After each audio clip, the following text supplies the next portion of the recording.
This is Monocle on Fashion, a show on Monocle Radio offering exclusive insights and global perspectives on the fashion industry. I'm Natalie Theodosi, Monocle's fashion director and your host. On today's episode, we're off to Stockholm for Stockholm Fashion Week, which has made a return this week after a 6-year hiatus. There is a lot of renewed ambition around the event, which has now secured backing from the Swedish government through the Ministry of Foreign Affairs, a first for the Swedish fashion industry. The aim of the 4-day event is to highlight younger up-and-coming labels such as Leonie, a women's wear label embodying Scandi minimalism, or menswear specialist Past Tense, and to attract a bigger delegation of international buyers and press.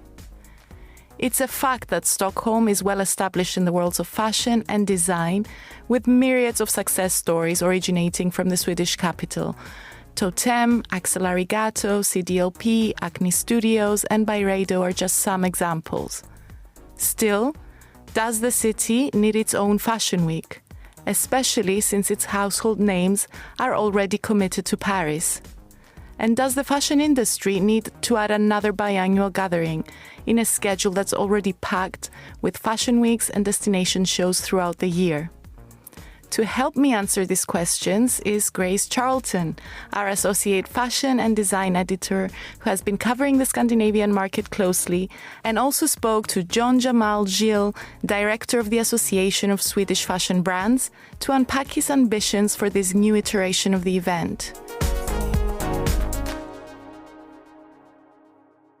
Grace, welcome. Hello. I guess I should say hey, Swedish and all that. Exactly. I could not think of a better person to come and talk about Scandinavian fashion, given how much you've been covering Swedish fashion, design. So just to start, you've kind of very naturally made this your beat. So I'm curious, what is the appeal of Scandinavian fashion and design? You go from across the two, and especially Swedish, since you've been doing quite a few trips to Stockholm as well. I think it's a very accessible, fun market on many ways. It doesn't feel restricted, or I guess restricted is not the good word, but, sort of closed off and high on the shelf like Paris or Milan. There's a lot of young brands, like you mentioned at the beginning. Stockholm specifically, I think, actually has its own very distinct aesthetic, for lack of a better term, compared to somewhere like Copenhagen, which has maybe surpassed Stockholm as a fashion hub in most recent years. So I think it's interesting that, like you said, there's another fashion week on the calendar. Stockholm hasn't been around for 6 years, and it's got this new life in it. And at the moment, it's an annual event, but they're hoping it will become biannual as well. And it's also backed by the Ministry of Foreign Affairs, which is so interesting. Not the Ministry of Culture or the Ministry of anything else. Like, as an export that's valuable for the country on the world stage and, to present. Yeah, it's interesting. I think a lot of governments are looking at fashion and manufacturing a lot more and investing in building their country's reputation, and it's a bigger focus for the economy, which is quite interesting. But like you said, for a while there was a bit more of a unified approach with the Norwegians, the Swedes, going to Copenhagen and being part of that fashion week. And Copenhagen, at least up until now, had quite succeeded in almost becoming the fifth fashion capital. You had New York, London, Milan, Paris, but they had started becoming a destination for bigger buyers, bigger editors, but there's a big international presence there. What can Stockholm offer that's different and that will attract all these really busy people to make the extra effort and fly to Stockholm once, maybe twice a year?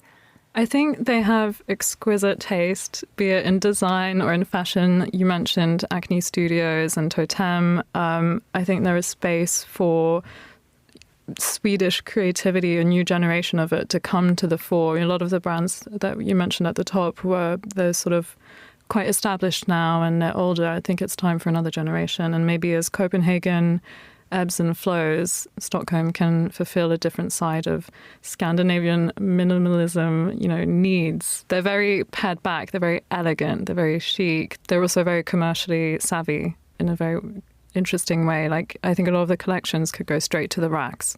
It's not necessarily overly creative. Like in London, when you see maybe someone walking down the runway in something crazy. I was looking at a few pictures from the shows and I could picture myself wearing them next week on a boat somewhere, So it's been interesting to observe. Yeah, so it's interesting. It's almost like this event is kind of aiming to nurture the new generation of totems and acne studios. But do you find the fact that those household names aren't present, does it mean the event is lacking some sort of star power or like that big name pool that usually you need to commit to a fashion week? For sure. I wonder if there were talks about maybe acne studios or totem showing, but I can understand why as a more established brand, you'd rather just focus on Paris and building a presence somewhere where there are more international buyers and more press and, all of that. But I'd like to see maybe some, nurturing of the homegrown talent as well. But it's early days. It's only been the first iteration after a 6-year hiatus. So, I think it'll be an interesting space to watch. Absolutely. And from these first few days of shows, anything that you caught your eye, any highlights in terms of the younger brands that showed? I saw a few of them on Instagram mostly, which is interesting, right? That it's all happening on Instagram. It was sort of harder to find out about Stockholm Fashion Week just Googling it. It had to go onto the official account. So I was looking at the Maze collection, which was very of the time. It's very current. I don't even know how to describe it, but it's sort of like the silhouettes are a little bit more... It's not even deconstructed, but there are lots of, cutouts and it's quite sexy and it's a little bit sporty. So I think that was cool. And then I looked at Seams as well, which looked like the next Acne Studios contender, not to lump them into one category, but it had that same sort of more edgy, raw, deconstructed actually vibe. And then finally I looked at Jennifer Blom, which was very different. It's sort of more immaculate, flowy gowns. So there's variety, which is nice. It's not just, Scandinavian minimalism, up and down, beige coats and, all of that. What about you? What have you seen? I think some of the brands that I mentioned up top were quite interesting. I think, of course, we don't want to see just the beige coats going up and down the runway, but there's always appetite and there's always a customer for that very clean Scandinavian look. So I think Leonie has legs to become a younger totem in some way if it's done properly and nurtured by the right people. And I think the menswear world is also quite interesting. There's quite a few brands that are working with deadstock and also past tense. I quite like because usually menswear brands pigeonhole themselves. You're either streetwear, casual, tailoring. They seem to do a little bit of everything and tie it all together. And I think that's a much better representation of how men dress. They're not either just wearing suits or just wearing tracksuits. Like, you change throughout the day and uniforms are a lot more loose these days. So I think they kind of hit the nail on the head with how they approach style. So yeah, there is a lot to discover. And even though I always do sometimes wonder, do we need yet another fashion week? Do we need another, cool Scandi minimal brand? I guess the market is always moving and you do need more and novelty and discovery. Do you agree? Do you think there is space for yet another fashion week? Oh, I feel so torn because no, I'm not sure there is space. The calendar is so packed. Do we need to operate at the pace that we do? But at the same time, I love a really hyper-local celebration of fashion. I love, a city that supports its talent. I feel conflicted about it. And I mean, I'm curious. I'd love to go one day and see how it is. But also because Stockholm is gorgeous. So it's a good excuse to travel as well. But no, I actually don't think we need another. What did you think when you spoke to the Association of Swedish Fashion Brands?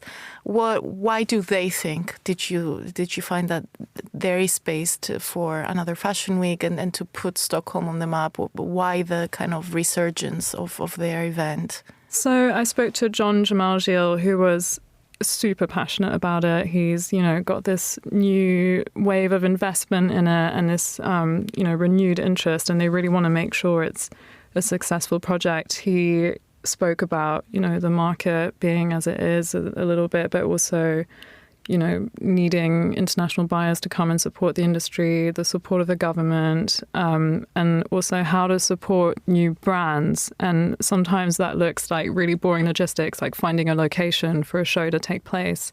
It's not just bringing international press so they can take photos on Instagram. There's a lot more that goes into just 10 minutes of people walking down the runway.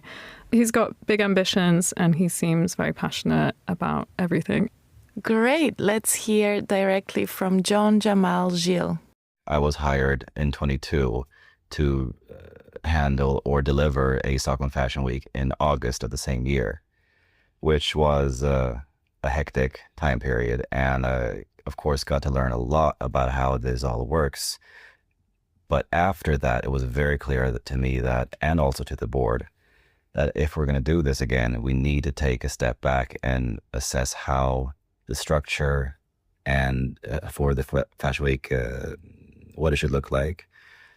And also, who are we doing this for? And the ones we're doing it for, what do they need in terms of support? Who do they need to meet? What needs to happen to make sure that is a successful Fashion Week? Because my background before this was not in fashion at all. I had worked, with clothing when it came to either choosing the right stylist for an artist, or if it came to for an actor in a campaign video and things like like this. But the actual fashion industry was new to me.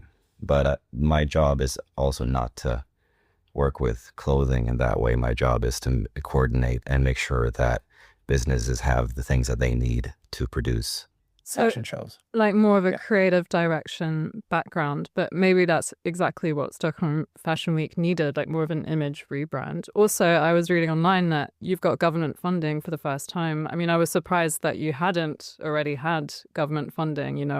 I see Sweden as a utopia where there's, a lot of government support for creative enterprise. So how is it for you to have this vote of confidence? It feels amazing, of course.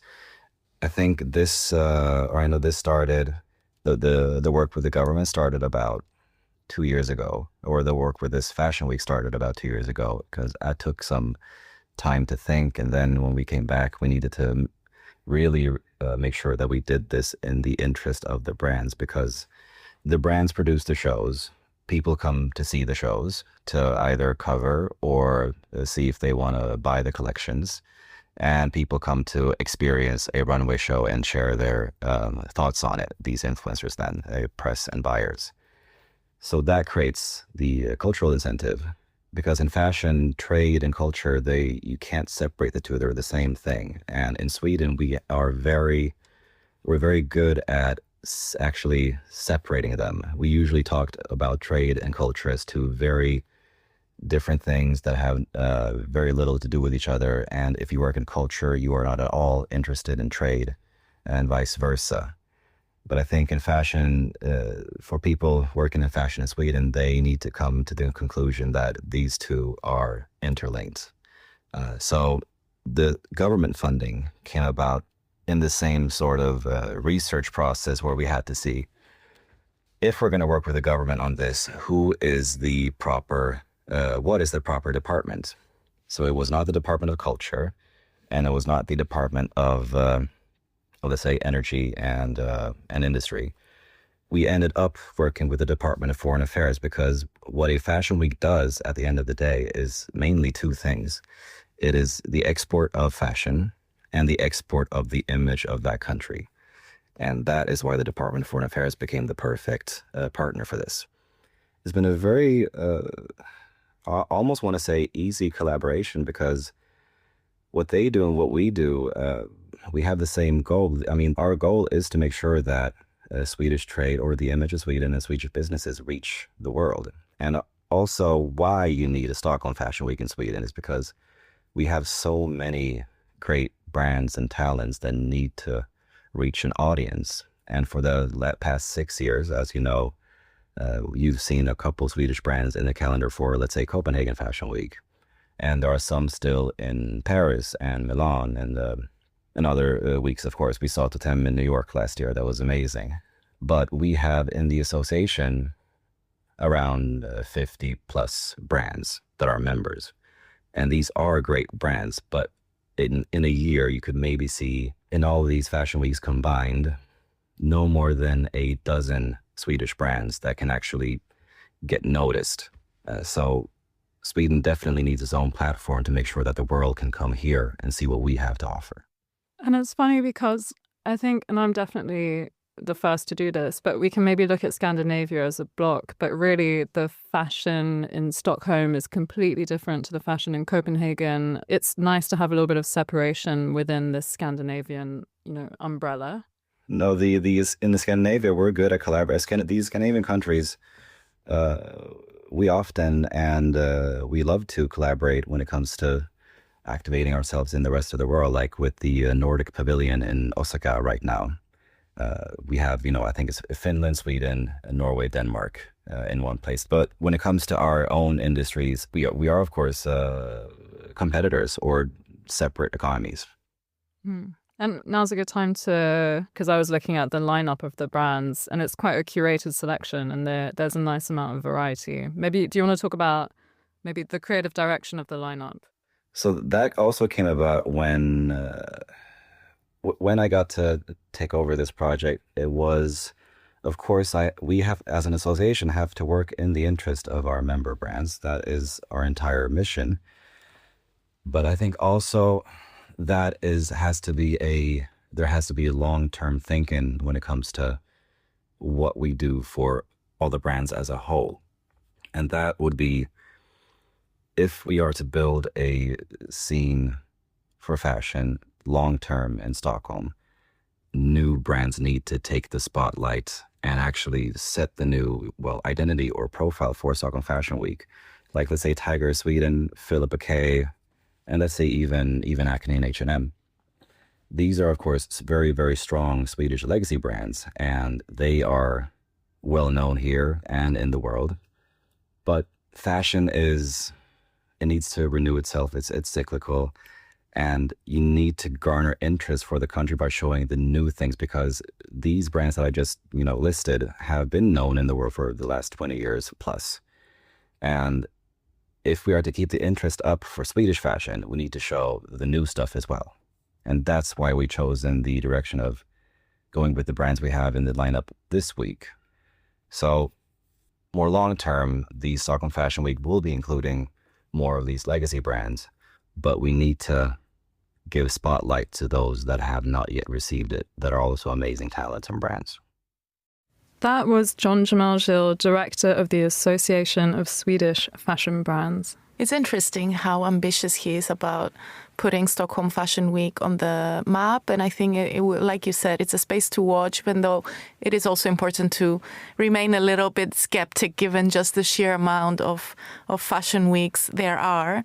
I'm also a firm believer that there's a lot of excitement and innovation that is happening outside the catwalk and those fashion weeks. Like, there's a lot to discover in the smaller ateliers, in workshops, in brands that don't really kind of shout as loudly as part of these events. And one of them, when it comes to Stockholm, is Atelier Saman Amel, which is just a beautiful brand focusing on men's tailoring. They do a lot of bespoke orders, and I know that you have spoken to them a while ago for our style issue. So tell me a little bit about who they are. What was the experience of meeting the founders and understanding more what they do? Yes, I spoke to Doug Granath a while ago when he was in London, and they are so cool. It's this duo. They've known each other since school. They're called Saman Amel and Doug Granath, and they are bringing a really youthful vision to tailoring, and tailoring in Stockholm of all things.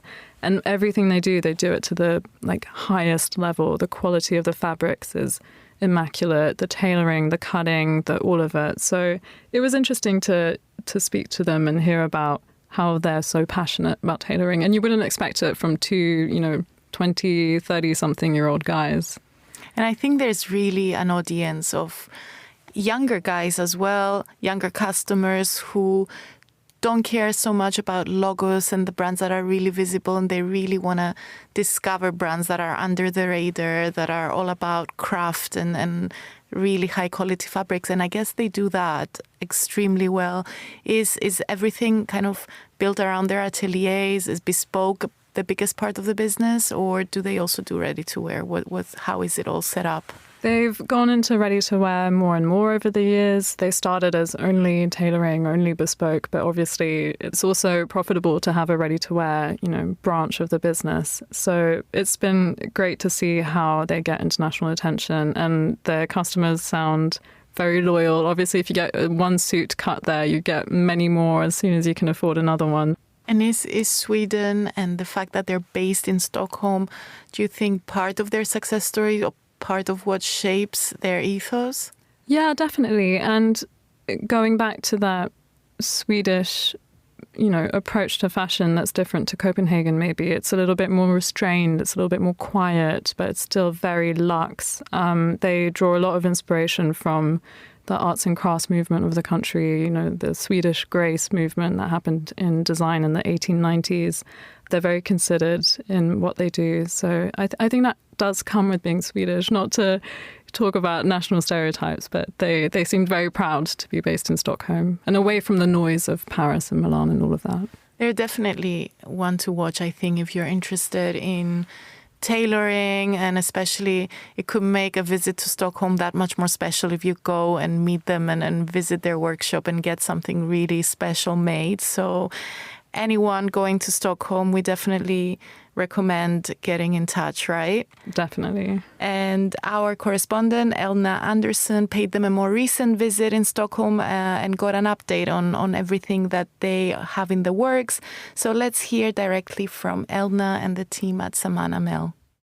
The first couple of years of our business, I think, the absolute majority of kind of our friends and people in the industry, we were just kind of nerds, more sort of craft nerds, and very interested in tailoring and that sort of product.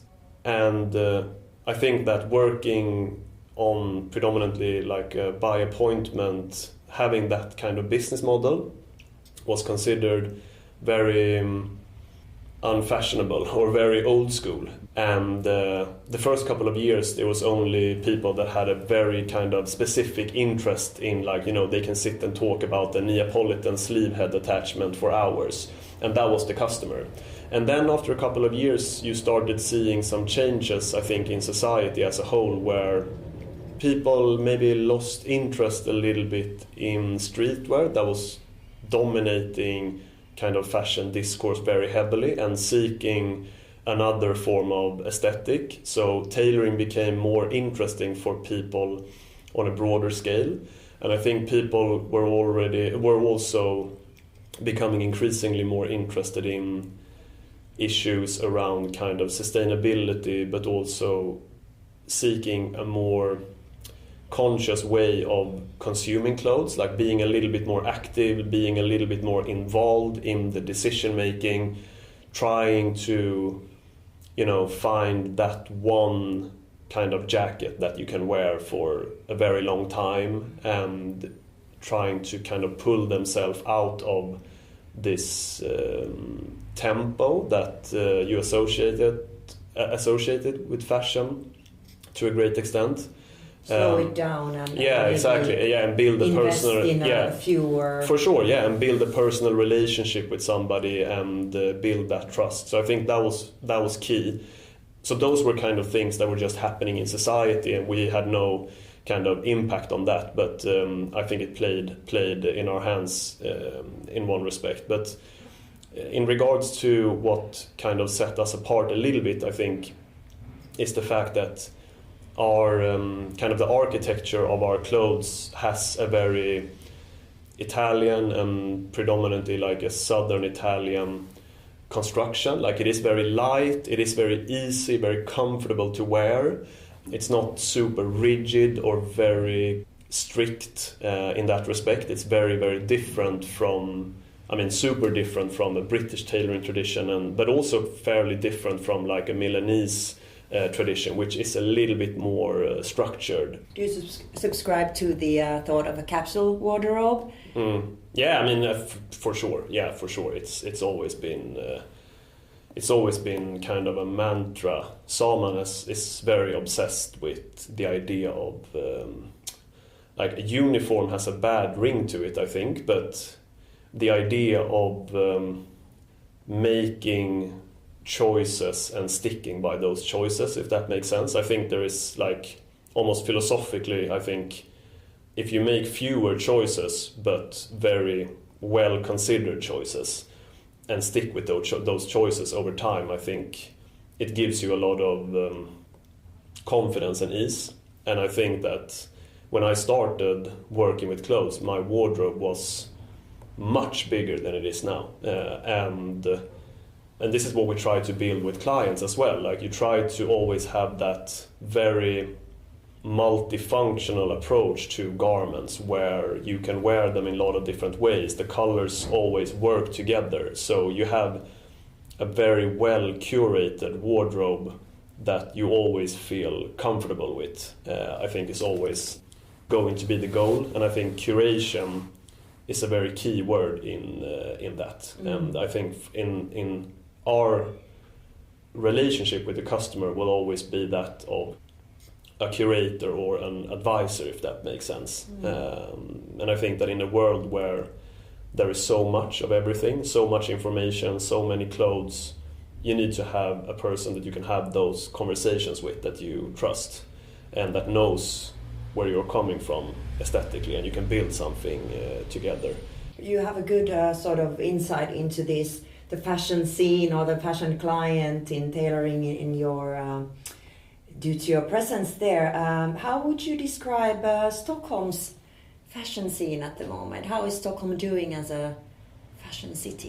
Good question. I mean, we meet, a lot of our friends work at the companies that are doing very well, and I think obviously a company like Acne and more kind of recently Totem, Our Legacy, are really kind of paving the way for Stockholm fashion as an idea. And I think there are younger companies as well that are obviously very different from what we're doing, but that I think are interesting to follow as well.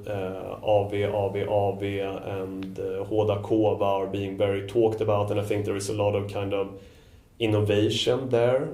And I do think that when you leave your nest a little bit, you realize that internationally, and I feel especially in the US, there is a quite clear and I would say very positive idea about design as a whole and kind of fashion in particular in regards to Stockholm. And I don't think that the brands coming from here are connected by any form of common aesthetic at all. So you wouldn't say that there's a Swedish style or... I don't know. Even though maybe people abroad would I think, I mean, try to find that. Exactly. But when you put me on the spot like that, I guess what I'd say is, and I don't mean this as a negative thing, but I think the general kind of style level of a Swedish person is very high in that respect, as, you know, a lot of people have very good taste. But it's also a taste that is quite homogeneous. I mean, it's the same with interior as well, and it's not necessarily the most eclectic or vibrant. And with that said, we're not necessarily contributing in terms of colors or that sort of thing. But I think that is something that a lot of people associate the Swedish kind of fashion scene with, for good and for bad. There's one trend and it dominates, and a little does bit, it, and then it changes to exactly, the next trend. Exactly. But I think that it's great to have great taste, but it's more interesting to have personal original taste. taste. Yeah, exactly. And what that is not necessarily easy to pinpoint, but I think that it's almost like a challenge in our day and age where good taste is almost like ever present. Like you see it everywhere on your phone. It's just like beauty everywhere. But if you get too much beauty, you get numb to it as well, and you stop to think yourself, what is it that you think is actually interesting? And for us, I think art is a way to keep ourselves alert a little bit. And find that inspiration for... Yeah, exactly. And to question yourself a little bit, and to try new things, and create something new. Not necessarily changing our design of our clothes drastically, but I think always evolving our brand and asking ourselves, what is it that I am really excited about? What is it that I really love? Like, what is it that me personally get excited about, rather than just kind of by default going into an aesthetic or a product or a design that you just see around you. That was Elna Andersson speaking to Dog Granath. And that's all for today's show. Make sure you subscribe and stay tuned. We have more big interviews coming from next week.